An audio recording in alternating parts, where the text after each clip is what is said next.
had 43 assassinations to my name. The 44th was supposed to be simple.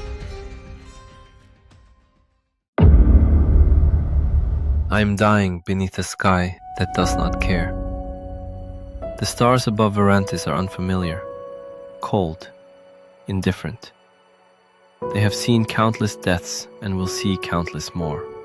Mine is nothing special. My father traced the constellations of Levine Prime for me when I was 7. I look up now and see nothing I recognize.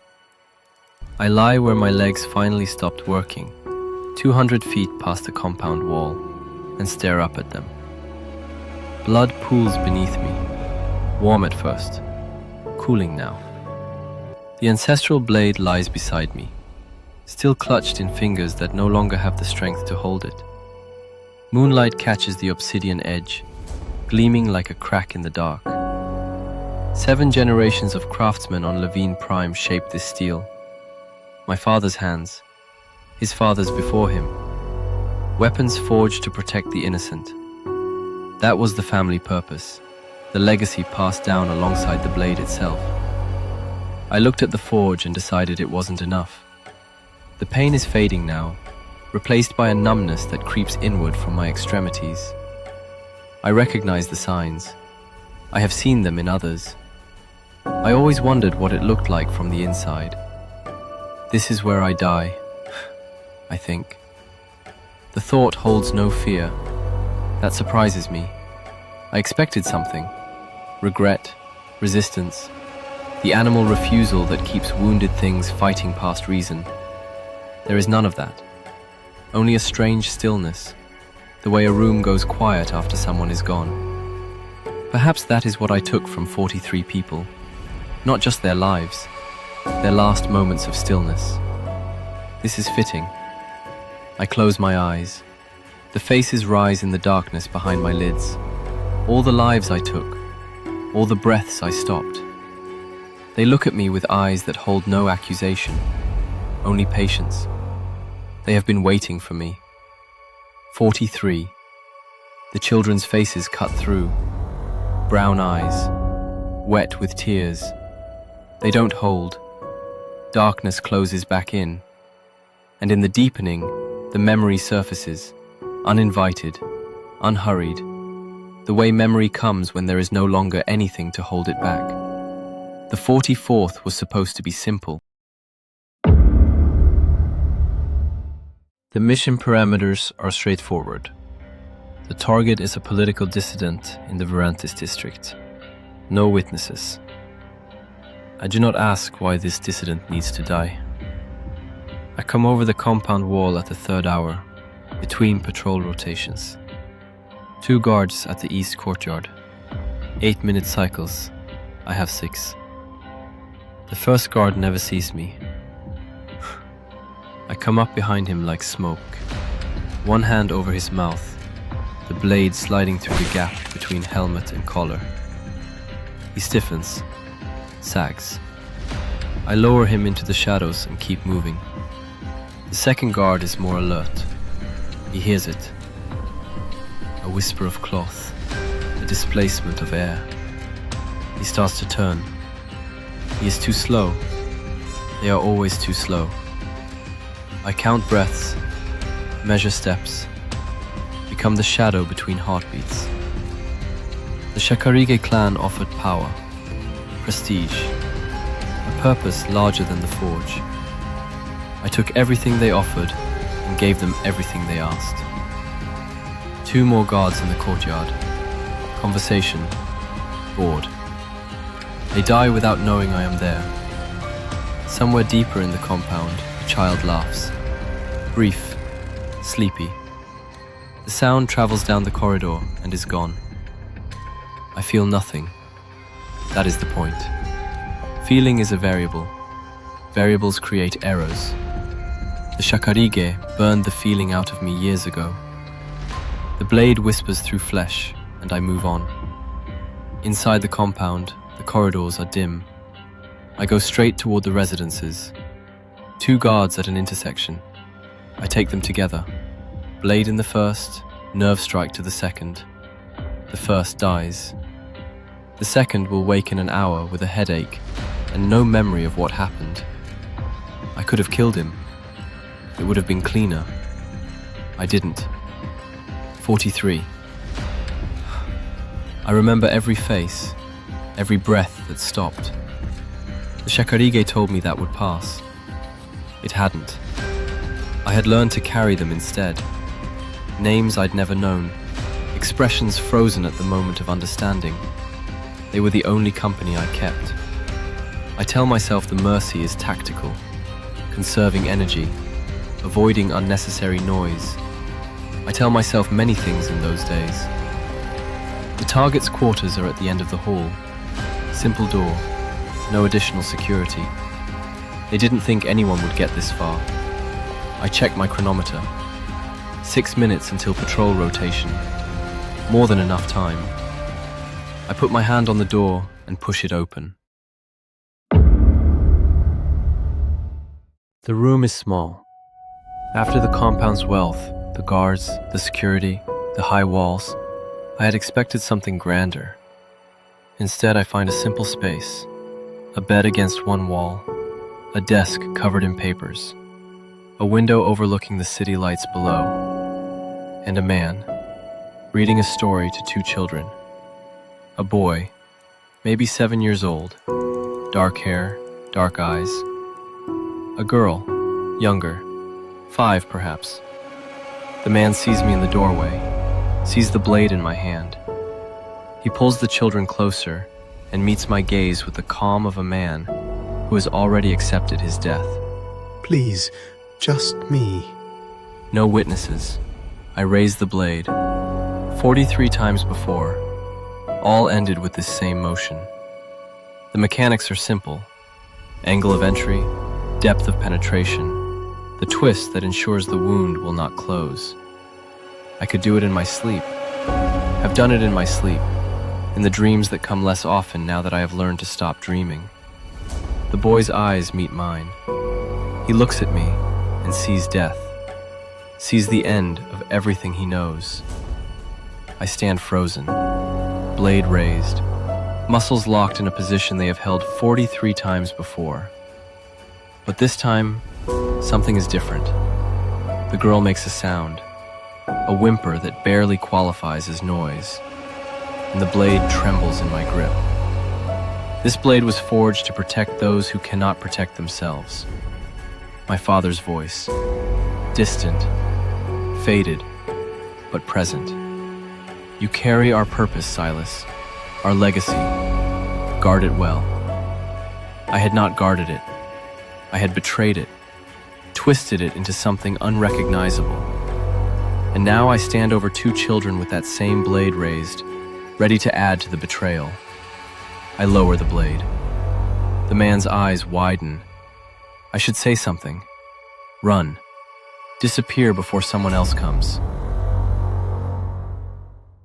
Pain explodes through my side. White hot, blinding. The specific agony of steel sliding between ribs. I hadn't heard the bodyguard, hadn't sensed his approach. I had been so focused on the children, on the blade, on the war inside my own skull. Sloppy, fatal. I spin on instinct, the ancestral blade coming up even as blood pours from the wound. The bodyguard is big, professional, already recovering from his lunge and raising his weapon for a second strike. He is good. I am better. Even wounded. Even bleeding. Even with everything I believe in shattering around me. The Shakarige made me into a weapon. Weapons don't stop functioning because they're damaged. I slip his strike by millimeters, let his momentum carry him past me, and open his leg with a backhand cut that paints the wall red. He falls. I fall with him. My knees hit the floor. Blood soaks through my armor, pooling beneath me. Too much, too fast. Alarms begin to wail somewhere in the compound. I try to stand, make it halfway, fall again. Get up, I tell myself. Move, survive. The Shakarige burned many things out of me. but not the will to live. I grab the blade, force myself upright. Plasma fire tears through the room, and I go out the window rather than through it. I land in the courtyard below and don't stop moving. Pain is a variable. Control it. Open ground between me and the wall. 20 feet. I have covered that distance 1,000 times in training. Could do it in seconds under normal circumstances. These are not normal circumstances. I activate the stealth field generator. 30 seconds of invisibility. I run. Make it 10 feet before my leg buckles. The wound has done something to my core stability. I stumble, catch myself, keep moving. The stealth field flickers, failing. The wall looms above me. The stealth field dies. There, by the wall! I don't look back. I jump, catch the top of the wall, pull myself up with arms that scream in protest. Something tears in my shoulder. I ignore it. Over the wall, into the darkness beyond. I land badly, roll, come up on one knee with the blade ready. No one follows. Not yet. They will search the compound first, try to understand what happened. That gives me time. Not much, but some. I move. The city sprawls below the compound, lights glittering like false stars. I head away from them, toward the industrial district, toward the shadows where a bleeding man can disappear. I make it maybe 200 feet before my legs stop working. The collapse is not dramatic. No final lunge, no desperate reach for safety. My body simply stops. The blood loss has finally exceeded what even Shakarige conditioning can compensate for. I hit the dirt, try to rise, fail. Above me, the constellations my father traced. I still cannot find a single one. Footsteps. The sound reaches me from very far away, muffled by blood loss and the encroaching void. Boots on dirt, multiple sets, moving with the disciplined cadence of soldiers, not the scattered urgency of compound guards. Different. I try to open my eyes, manage a fraction, shadows moving against the stars. Got something here. Still breathing, barely. The footsteps stop. Someone kneels beside me. I feel hands on my throat, checking for pulse. Stars above. That's a lot of blood. How is he even alive? He's Shakarij. Look at the blade, the armor. Clan assassin. Silence. The kind that weighs decisions. We should leave him. Let the clan deal with their own. They don't take kindly to outside interference. He'll be dead in 10 minutes anyway. Save us the trouble. No. We take him. Commander. Lena. On it, boss. Hands grip my arms, my legs. Pain flares through the numbness as they lift me. I try to open my eyes further. Try to see the face that belongs to that voice. Fragments. Light hair, smaller than I had expected. She looks at me like I am a puzzle she intends to solve. Compound sent a distress call. You had the shot. And you didn't take it. I try to speak, to explain, to tell her about the children, about the blade, about the 43 that haunted me, and the 2 I could not add to their number. Nothing comes out. The soldiers carry me somewhere. Every step sends fresh agony through my wounds. I want to tell them to mind the blade, to not leave it behind in the dirt. The blade. My father's blade.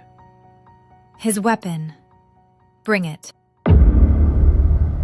I awake to white light and the smell of antiseptic. Memory returns in fragments. The compound, the children, the blade that wouldn't fall, the bodyguard, the escape, the blood, the woman's voice. No, we take him. I turn my head. It costs me. Fresh pain flares through my side, my shoulder. A dozen other places I had forgotten were wounded. But I need to see. The blade lies on a table beside the bed. Someone has cleaned it. The obsidian edge gleams in the medical bay's light, free of blood, waiting. In a chair against the far wall, a woman watches me, eyes that give nothing, and everything away. A commander's insignia rests on her uniform, Corps Republic Military. You're awake. Good. Lena wasn't sure you would be. I try to speak. My throat is dry, my voice a rasp. She rises, crosses to a side table, pours water into a cup, brings it to me. You're aboard my ship. I drink. The water is cold and clean, and the most precious thing I have ever tasted. She returns to her chair, waits. Why? She leans back, crosses her arms. I've seen a lot of assassins in my career. They all have one thing in common. When they're on mission, they complete the mission. It's what they're trained for. It's all they know. But you didn't. I say nothing. There is nothing to say. She leans forward. Why? I don't answer. The children. She sits back. My eyes go to the blade on the table. I have 43 assassinations with that blade. The words come slowly, dragged up from somewhere I had buried years ago. It was never meant for killing. I ignored that. For too long. She studies me for a moment, then nods. She stands, moves toward the door, pauses at the threshold. But not 44. The door closes behind her. The blade lies beside me. I pick it up, hold it in my hands. 7 generations of craftsmen shaped this steel, poured their skill and their purpose into every fold of metal. The Shakarige have a name for what comes next: the path of redress. For every life taken in darkness, one must be saved in light. I might fail, probably will. The scales might never balance. The blade might never be clean. The mathematics are simple. The execution will take a lifetime. 43 debts, but not 44.